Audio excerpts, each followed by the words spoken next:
ॐ अनसूयासुताय नमः। ॐ दत्ताय नमः। ॐ अत्रिपुत्राय नमः। ॐ महामुनये नमः। ॐ योगीन्द्राय नमः। ॐ पुण्यपुरुषाय नमः। ॐ देवेशाय नमः। ॐ जगदीश्वराय नमः। ॐ परस्मै ब्रह्मणे नमः। ॐ सदानन्दाय नमः। ॐ जगद्गुरवे नमः। ॐ नित्यतृप्ताय नमः। ॐ निर्विकाराय नमः। ॐ निर्विकल्पाय नमः। ॐ निरञ्जनाय नमः। ॐ गुणात्मकाय नमः। ॐ गुणातीताय नमः। ॐ ब्रह्मविष्णुशिवात्मकाय नमः। ॐ नानारूपधराय नमः। ॐ नित्याय नमः। ॐ शान्ताय नमः। ॐ दान्ताय नमः। ॐ कृपानिधये नमः। ॐ भक्तप्रियाय नमः। ॐ भवहराय नमः। ॐ भगवते नमः। ॐ भवनाशनाय नमः। ॐ आदिदेवाय नमः। ॐ महादेवाय नमः। ॐ सर्वेशाय नमः। ॐ भुवनेश्वराय नमः। ॐ वेदान्तवेद्याय नमः। ॐ वरदाय नमः। ॐ विश्वरूपाय नमः। ॐ अव्ययाय नमः। ॐ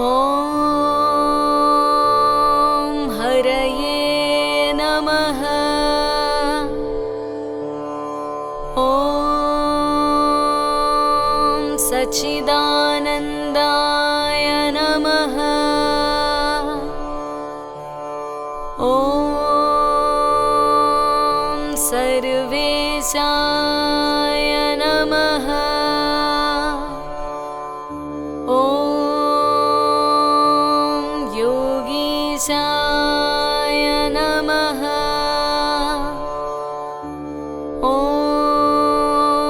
भक्तवत्सलाय नमः।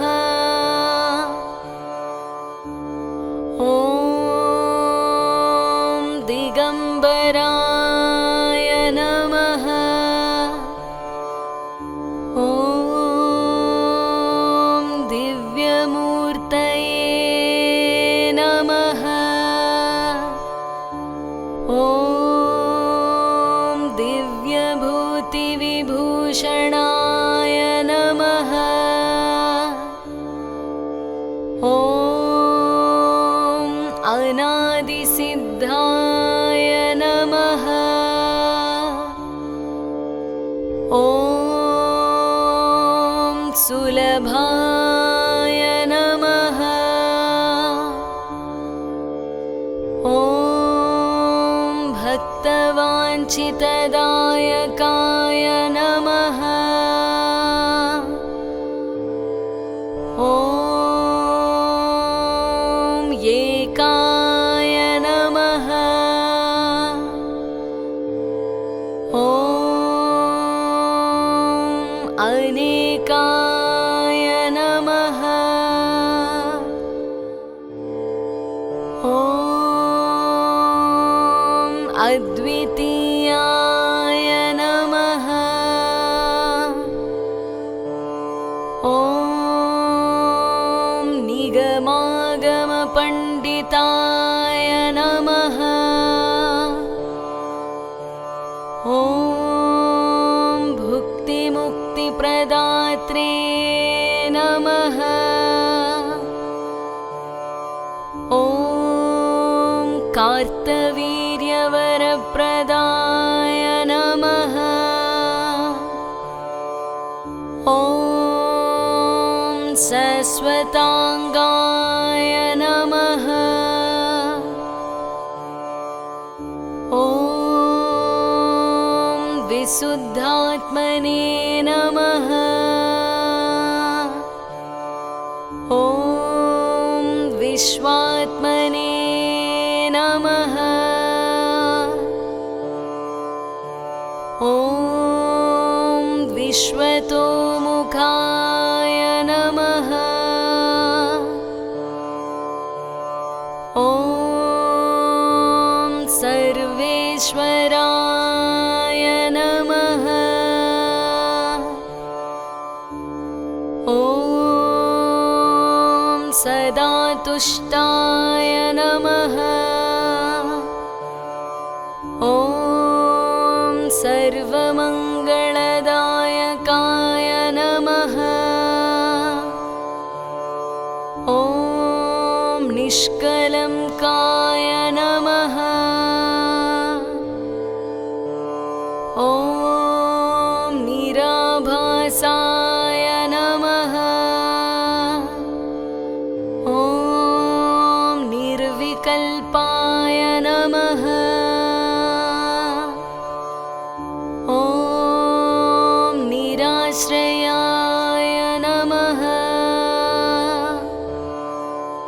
ॐ पुरुषोत्तमाय नमः। ॐ लोकनाथाय नमः। ॐ पुराणपुरुषाय नमः। ॐ अनघाय नमः। ॐ अपारमहिम्ने नमः। ॐ अनन्ताय नमः। ॐ आद्यन्तरहिताकृतये नमः।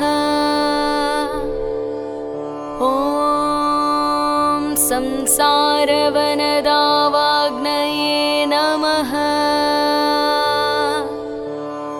ॐ भवसागरतारकाय नमः। ॐ श्रीनिवासाय नमः। ॐ विशालाक्षाय नमः। ॐ क्षीराभिशयनाय नमः। ॐ अच्युताय नमः। ॐ सर्वपापक्षयकराय नमः। ॐ तापत्रयनिवारणाय नमः। ॐ लोकेशाय नमः। ॐ सर्वभूतेशाय नमः। ॐ व्यापकाय नमः। ॐ करुणामयाय नमः। ॐ ब्रह्मादिवन्दितपदाय नमः। ॐ मुनिवन्द्याय नमः। ॐ स्तुतिप्रियाय नमः। ॐ नामरूपक्रियातीताय नमः। ॐ निःस्पृहाय नमः। ॐ निर्मलात्मकाय नमः।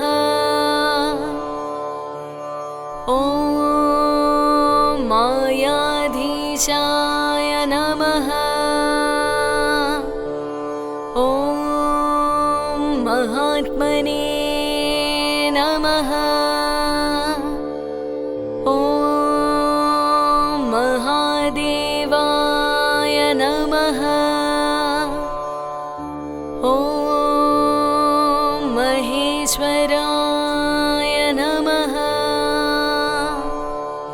ॐ व्याघ्रचर्माम्बरधराय नमः।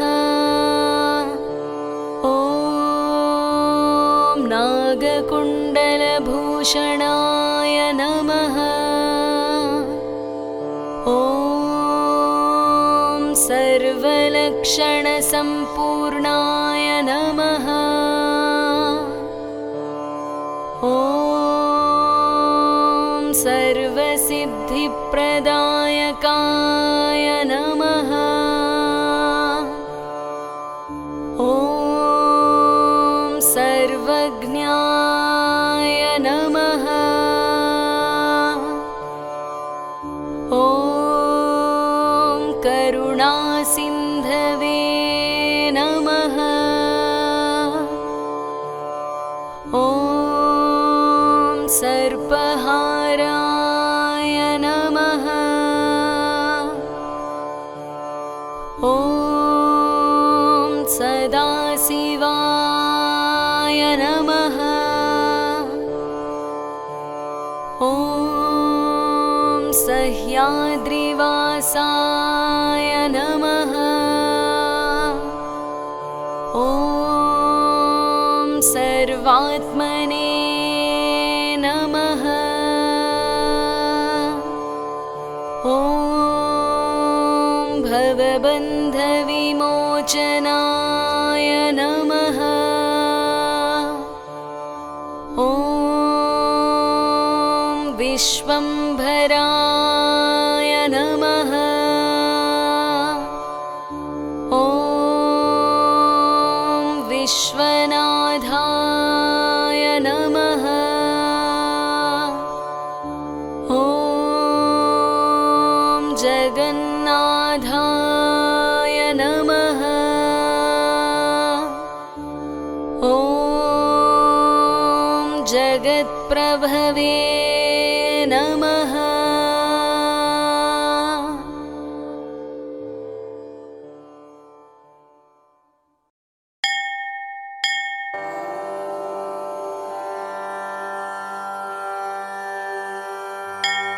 श्रीदत्तात्रेय सहस्रनामस्तोत्रम्। मुनयः ऊचुः निखिलागमतत्त्वज्ञ ब्रह्मध्यानपरायण वदास्माकं मुक्त्युपायं सूत सर्वोपकारकम्। सर्वदेवेषु को देवः सत्यो मोक्षप्रदो भवेत्। को मनुर्वा भवेत् तस्य सत्यः प्रीतिकरो ध्रुवम्। सूत उवाच निगमागमतत्त्वज्ञो ह्यवधूतश्चिदम्बरः भक्तवात्सल्यप्रवणो दत्त एव हि केवलः। सदा प्रसन्नवदनो भक्तचिन्तैकतत्परः।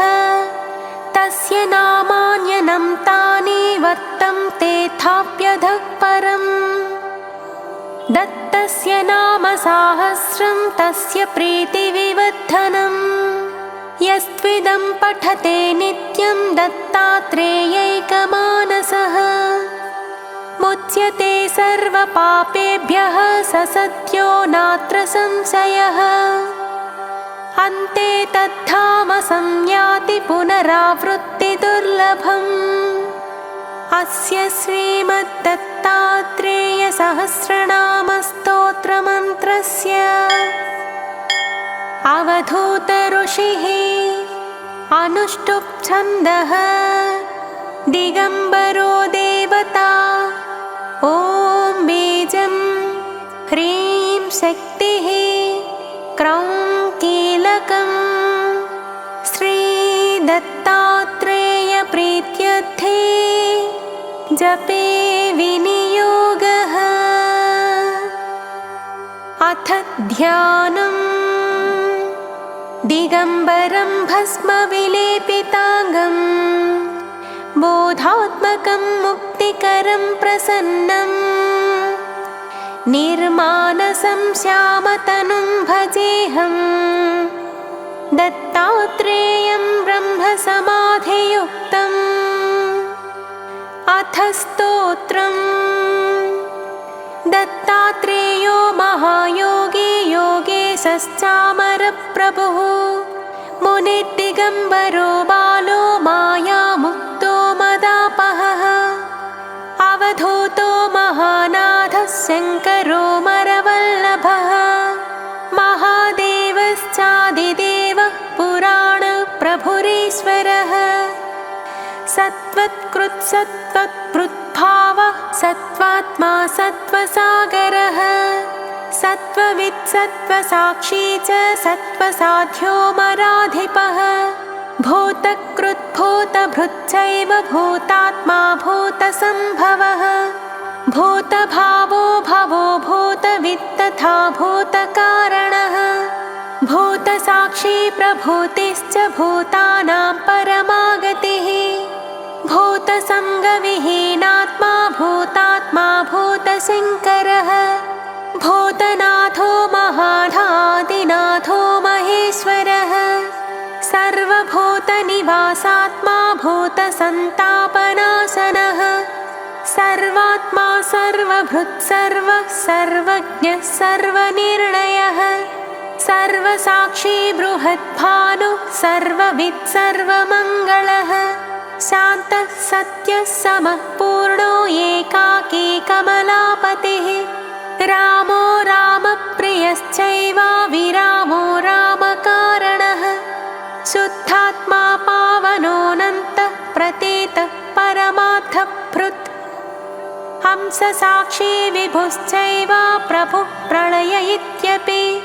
सिद्धात्मा परमात्मा च सिद्धानां परमागतिः। सिद्धिसिद्धस्तथा साध्यः साधनो ह्युत्तमस्तथा सुलक्षणः सुमेधावी विद्यावान् विगतान्तरः विज्वरश्च महाबाहुर्बहुलानन्दवर्धनः अव्यक्तपुरुषः प्राज्ञः परज्ञः परमार्थतृप् परापरविनिर्मुक्तो युक्तस्तत्त्वप्रकाशवान् दयावान् भगवान् भावी भावात्मा भावकारणः भवसन्तापनाशश्च पुष्पवान् पण्डितो बुधः प्रत्यक्षवस्तुर्विश्वात्मा प्रत्यग्ब्रह्म सनातनः प्रमाणविगतश्चैव प्रत्याहारनियोजकः प्रणवः प्रणवातीतः प्रमुखः प्रलयात्मकः मृत्युञ्जयो विविक्तात्मा शङ्करात्मा परो वपुः परमस्तनुविज्ञेय परमात्मनि संस्थितः प्रबोधकलनाधार प्रभावप्रवरोत्तमः चिदम्बरश्चिद्विलासश्चिदाकाशश्चिदुत्तमः चित्तचैतन्यचित्तात्मा देवानां परमागतिः अचेत्यश्चेतनाधारश्चेतनाचित्तविक्रमः चित्तात्मा चेतनारूपो लसत्पङ्कजलोचनः परं ब्रह्म परं ज्योतिः परं धाम परं तपः परं सूत्रं परं तन्त्रं पवित्रः परमोहवान् क्षेत्रज्ञः क्षेत्रगः क्षेत्राधारः पुरञ्जनः क्षेत्रशून्यो लोकसाक्षी क्षेत्रवान् बहुनायकः योगेत्रो योगपूज्यश्च योग्य आत्मविदां शुचिः योगमायाधरस्थाणुरचलः कमलापतिः योगेशो योगनिर्माता योगज्ञानप्रकाशनः योगपालो लोकपालः संसारतमनाशनः गुह्यो गुह्यतमो गुप्तो मुक्तो युक्तः सनातनः गहनो गगनाकारो गम्भीरो गणनायकः गोविन्दो गोपतिर्गोप्ता गोभागो भावसंस्थितः गोसाक्षी गोतमारिश्च गान्धारो गगनाकृतिः योगयुक्तो भोगयुक्तः शङ्कामुक्तसमाधिमान् सहजः सकलेशानः कार्तवीर्यवरप्रदः सरजो विरजो पुंसो पावनः पापनाशनः परावरविनिर्मुक्तः परं ज्योतिः पुरातनः नानाज्योतिरनेकात्मा स्वयं ज्योतिः सदाशिवः दिव्यज्योतिर्मयश्चैव सत्यविज्ञानभास्करः नित्यशुद्धः परः पूर्णः प्रकाशः प्रकटोद्भवः प्रमादविगतश्चैव परेशः परविक्रमः योगी योगो योगपश्च योगाभ्यासप्रकाशनः योक्ता मोक्ता विधाता च त्राता पाता निरायुधः नित्यमुक्तो नित्ययुक्तः सत्यः सत्यपराक्रमः सत्त्वशुद्धिकरः सत्त्वसथा सत्त्वभृतां गतिः श्रीधरः श्रीवपुः श्रीमान् श्रीनिवासो मराचितः श्रीनिधिः श्रीपतिः श्रेष्ठः श्रेयस्कश्चरमाश्रयः त्यागी त्यागार्थसम्पन्नस्त्यागात्मा त्यागविग्रहः त्यागलक्षणसिद्धात्मा त्यागज्ञस्त्यागकारणः भोगो भोक्ता तथा भोग्यो भोगसाधनकारणः भोगी भोगार्थसम्पन्नो भोगज्ञानप्रकाशनः केवलः केशवः कृष्णः कामवासा कमलालयः कमलासनपूज्यश्च हरिरज्ञानखण्डनः महात्मा महदादिश्च महेशोत्तमवन्दितः मनोबुद्धिविहीनात्मा मानात्मा मानवाधिपः भुवनेश तेजो विभूतिश्च धृतिर्मेधा स्मृतिर्दया दुःखदावानलो बुद्धः प्रबुद्धः परमेश्वरः कामः क्रोधः चैवादम्भदर्पमदापहः अज्ञानतिमिरारेश्च भवारिर्भुवनेश्वरः रूपकृद्रूपभृद्रूपी रूपात्मा रूपकारणः रूपज्ञो रूपसाक्षी च नामरूपो गुणान्तकः अप्रमेयः प्रमेयश्च प्रमाणं प्रणवाश्रयः प्रमाणरहितो चिन्त्यश्चेतना विगतो जरः अक्षरोऽक्षरमुक्तश्च विज्वरोज्वरनाशनः विशिष्टो वित्तशास्त्रे च दृष्टो दृष्टवच्च गुणेशो गुणकायश्च गुणात्मा गुणभावनः अनन्तगुणसम्पन्नो गुणगर्भो गुणाधिपः गणेशो गुणनाथश्च गुणात्मा गणभावनः गणबन्धुर्विवेकात्मा गुणयुक्तः पराक्रमी अतर्क्यः क्रतुरिज्ञश्च कृतज्ञः सफलाश्रयः यज्ञश्च यज्ञफलदो यज्ञ इत्यो मरोत्तमः हिरण्यगर्भः श्रीगर्भः खगर्भः गुणपेश्वरः मायागर्भो लोकगर्भः स्वयं भूद्भुवनान्तकः निष्पापो निबिडो नन्दे बोधे बोधसमाश्रयः बोधात्मा बोधनात्मा च भेदवैतण्डखण्डनः स्वाभाव्यो भावनिर्मुक्तो व्यक्तो व्यक्तसमाश्रयः नित्यतृप्तो निराभासो निर्वाणः शरणः सुहृत् गुह्येशो गुणगम्भीरो गुणदोषनिवारणः गुणसङ्गविहीनश्च योगारेतर्पणासनः आनन्दः परमानन्दः स्वानन्दसुखवर्धनः सत्यानन्दश्चिदानन्दः सर्वानन्दपरायणः सद्रूपः सहजः सत्यः स्वानन्दः सुमनोहरः सर्वः सर्वान्तरश्चैव पूर्वात् पूर्वतरस्तथा खमयः खपरः खादिः खं ब्रह्म खतनुः खगः खवासाः खविहीनश्च खनिधिः खपराश्रयः अनन्तश्चादिरूपश्च सूर्यमण्डलमध्यगः अमोघः परमामोघः परोक्षः परदः कविः विश्वचक्षुर्विश्वसाक्षी विश्वबाहुर्धनेश्वरः धनञ्जयो महातेजास्तेजिष्ठसैजसः सुखी ज्योतिर्ज्योतिर्मयो जेता ज्योतिषां ज्योतिरात्मकः ज्योतिषामपि ज्योतिश्च जनको जनमोहनः जितेन्द्रियो जितक्रोधो जितात्मा जितमानसः जितसङ्गो जितप्राणो जितसंसारवासनः निर्वासनो निरालम्बो निर्योगक्षेमवर्जितः निरीहो निरहङ्कारो निराशीर्निरुपाधिकः नित्यबोधो विविक्तात्मा विशुद्धोत्तमगौरवः विद्यार्थी परमार्थी च श्रद्धार्थी साधनात्मकः प्रत्याहारी निराहारी सर्वाहारपरायणः नित्यशुद्धो निराकाङ्क्षी पारायणपरायणः अणुरणुतरः सूक्ष्मस्थूलस्थूलतरस्तथा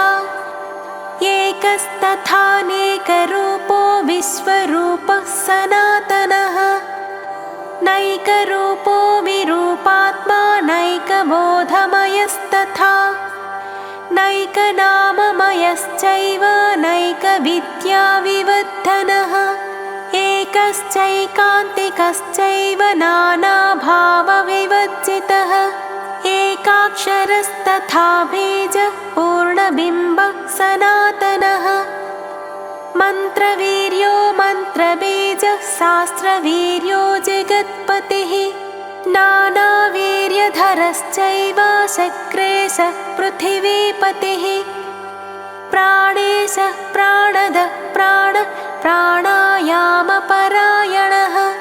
प्राणपञ्चकनिर्मुक्तः कोशपञ्चकवर्जितः निश्चलो निष्कलो संगो निष्प्रपञ्चो निरामयः निराधारो निराकारो निर्विकारो निरञ्जनः निष्प्रतीतो निराभासो निरासक्तो निराकुलः निष्ठा सर्वगतश्चैव निरारम्भो निराश्रयः निरन्तरः सर्वगोप्ता शान्तो दान्तो महामुनिः निःशब्दः सुकृतः स्वस्थः सत्यवादी सुरेश्वरः ज्ञानदो ज्ञानविज्ञानी ज्ञानात्मानन्दपूरितः ज्ञानयज्ञविदां दक्षो ज्ञानाग्निज्वलनो बुधः दयावान् भवरोगारिश्चिकित्साचरमागतिः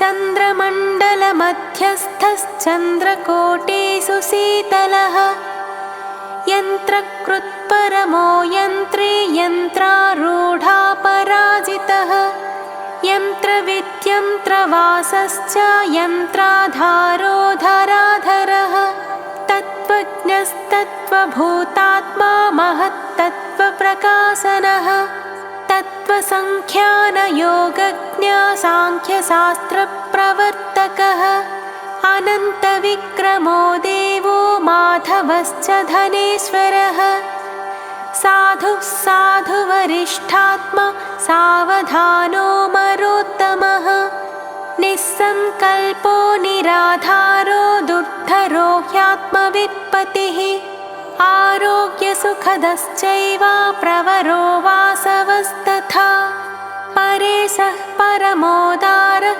प्रत्यक्षैतन्यदुर्गमः दुराधर्षो दुरावासो दूरत्वपरिणासनः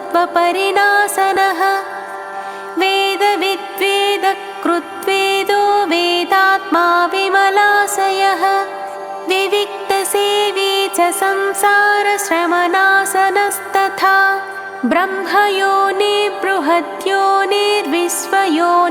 ब्रह्मयोनिर्बृहद्योनिर्विश्वयोनिर्विदेहवान् विशालाक्षो विश्वनाथो हाटकाङ्गदभूषणः अबाध्यो जगदाराध्यो जगदाजवपालनः जनवान् धनवान् धर्मे धर्मगो धर्मवर्धनः अमृतः शाश्वतः साध्यः सिद्धिदः सुमनोहरः खलु ब्रह्म खलु स्थानो मुनीनां परमागतिः उपद्रष्टा तथा श्रेष्ठः शुचिभूतो ह्यनामयः वेदसिद्धान्तवेद्यश्च मानसाह्लादवर्धनः देहादन्यो गुणादन्यो लोकादन्यो विवेकवित् दुष्टस्वप्नहरश्चैव गुरुर्गुरुवरोत्तमः कर्मे कर्म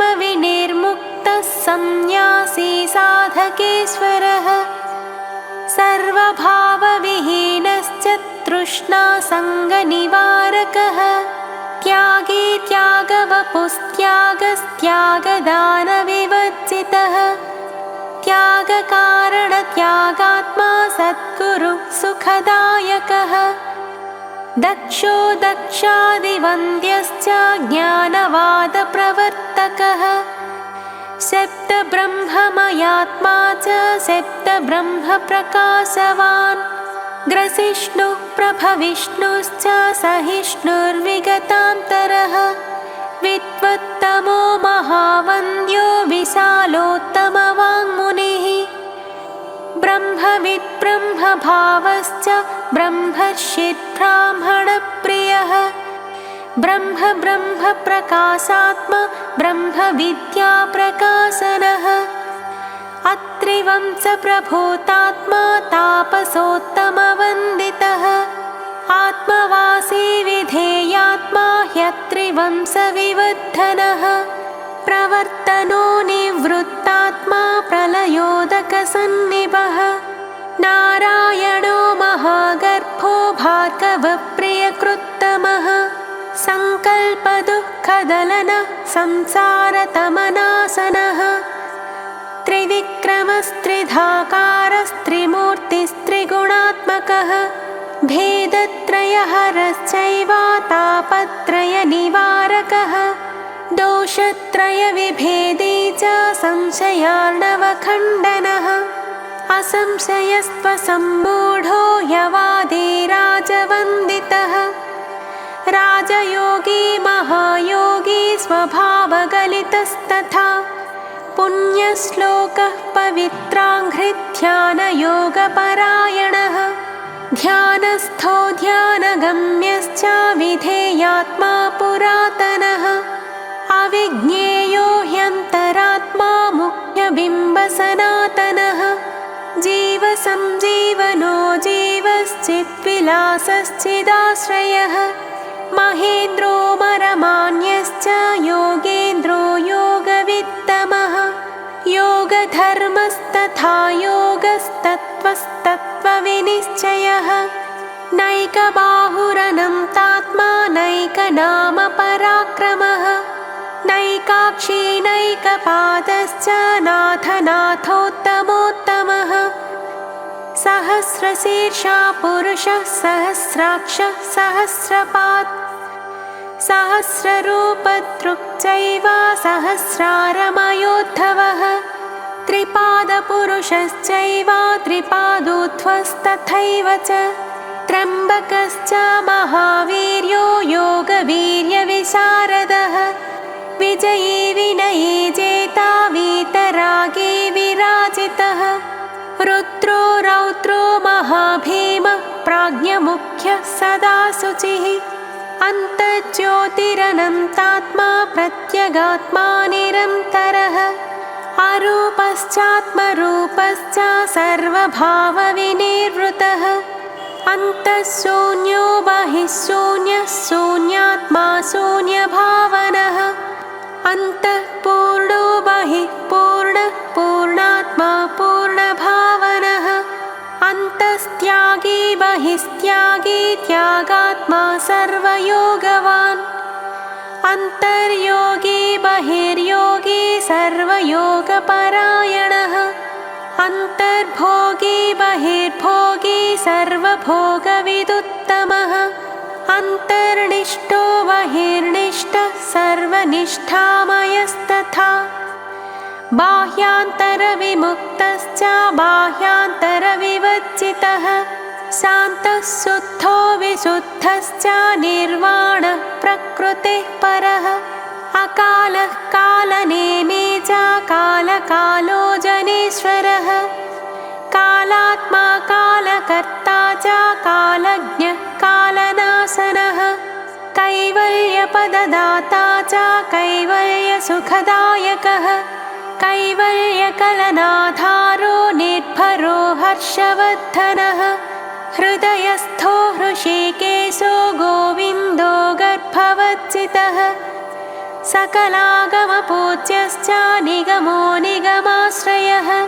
पराशक्तिः पराकीर्तिः परावृत्तिर्निधिस्मृतिः परविद्या पराक्षान्तिर्विभक्तिर्युक्तसद्गतिः स्वप्रकाशः प्रकाशात्मा परसंवेदनात्मकः स्वसेव्यः स्वविदां स्वात्मा स्वसंवेद्यो नघग्नमे स्वानुसन्धानशीलात्मा स्वानुसन्धानगोचरः स्वानुसन्धानशून्यात्मा स्वानुसन्धानकाश्रयः स्वबोधदर्पणो भङ्गः कन्दर्पकुलनाशनः ब्रह्मचारी ब्रह्मवेत्ता ब्राह्मणो ब्रह्मवित्तमः तत्त्वबोधः सुधावश्यः पावनः पापपावकः ब्रह्मसूत्रविधेयात्मा ब्रह्मसूत्रार्थनिर्णयः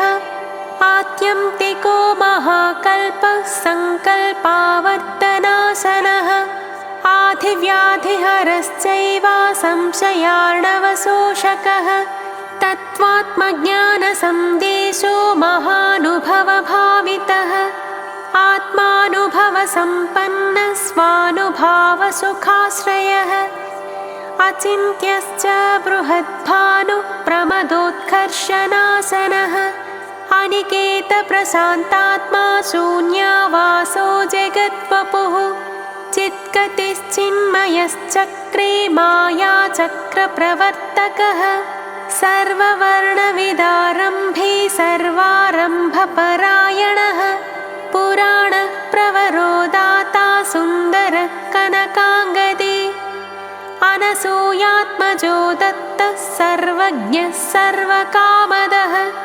कामजित्कामपालश्च कामी कामप्रदागमः कामवान् कामशोषश्च सर्वकामनिवर्तकः सर्वकर्मफलोत्पत्तिः सर्वकामफलप्रदः सर्वकर्मफलैः पूज्यः सर्वकर्मफलाश्रयः विश्वकर्मा कृतात्मा च कृतज्ञः सर्वसाक्षिकः सर्वारम्भपरित्यागी जडोन्मत्तपिशाचवान् भिक्षुर्भैक्षाकरश्चैव भैक्षाहारी निराश्रमी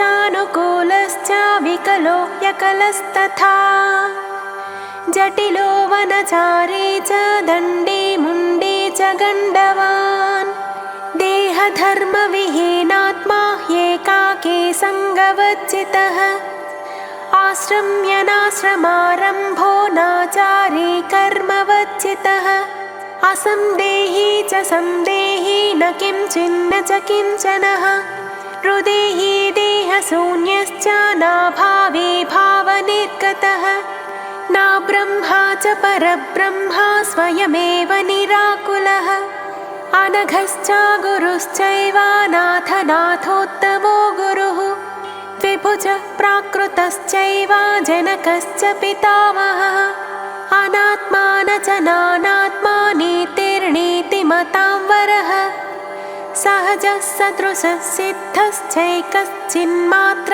एव च न कर्तापि च कर्ता च भोक्ता भोगविवर्जितः तुरीयस्तुरीयातीतः स्वच्छः सर्वमयस्तथा सर्वाधिष्ठानरूपश्च सर्वध्येयविवर्जितः सर्वलोकनिवासात्मा सकलोत्तमवन्दितः देहभृद्देहकृच्चैव देहात्मा देहभावनः देही देहविभक्तश्च देहभावप्रकाशनः लयस्थो लयविच्चैव लयाभावश्च बोधवान् लयातीतो लयस्यान्तो लयभावनिवारणः विमुखः प्रमुखश्चैव प्रत्यन्मुखवदाचरी विश्वभुग्विश्वधृग् विश्वो विश्वक्षेमकरस्तथा अविक्षिप्तो प्रमादी च परद्धिः परमार्थदृक् स्वानुभावविहीनश्च स्वानुभावप्रकाशनः निरिन्द्रियश्च निर्बुद्धिर्निराभासो निराकृतः निरहङ्काररूपात्मा निर्वपुः सकलाश्रयः शोकदुःखहरश्चैव भोगमोक्षफलप्रदः सुप्रसन्नस्तथा सूक्ष्मः शब्दब्रह्मार्थसङ्ग्रहः आगमापायशून्यश्च स्थानदश्च सताङ्गतिः अकृतः सुकृतश्चैव कृतकर्मा विनिर्वृतः भेदत्रयहरश्चैव देहत्रयविनिर्गतः सर्वकाममयश्चैव सर्वकामनिवर्तकः सिद्धेश्वरो जरः पञ्चबाणदर्पहुतासनः चतुरक्षरबीजात्मा स्वभुश्चित्कीर्तिभूषणः अगाधबुद्धिरक्षुब्धश्चन्द्रसूर्याग्निलोचनः यमदं श्रोतिसंहर्ता परमानन्दसागरः लीलाविश्वम्भरो भानुर्भैरवो भीमलोचनः ब्रह्मचर्माम्बरः कालस्त्वचलश्चलनान्तकः आदिदेव देवो जगत्योनिर्वासवारि विमत्तनः विकर्म कर्म कर्मज्ञो अनन्यगमको गमः अबद्धकर्म शून्यश्च कामरागकुलक्षयः योगान्धकारमथनः पद्मजन्मादिवन्दितः भक्तकामोऽग्रजश्चक्रे भावनिर्भावभावकः भेदान्तको महानग्र्यो निगूहो गोचरान्तकः कालाग्निशमनः शङ्खचक्रपद्मगदाधरः दीप्तो दीनपतिः शास्ता स्वच्छन्दो मुक्तिदायकः व्योमधर्माम्बरो भेत्ता भस्मधारी धराधरः धर्मगुप्तोन्मयात्मा च व्यतिरेकार्थनिर्णयः एकानेकगुणाभासा भासनिर्भासवच्चितः भावाभावस्वभावात्मा भावाभावविभाववित् योगी हृदयविश्रामोऽनन्तविद्याविवर्धनः विज्ञान्तकस्त्रिकालज्ञस्तत्त्वात्मा ज्ञानसागरः इतीदं दत्तसाहस्रं सायं प्रातः पठेत्तु यः स इहामुत्र लभते निर्वाणं परमं सुखं गुरुवारे दत्तभक्तो भक्तिभावसमन्वितः पठेत् सदैव यो ह्येतत् स लभेत् चिन्तितं ध्रुवम् इति श्रीमद्दत्तात्रेयपुराणे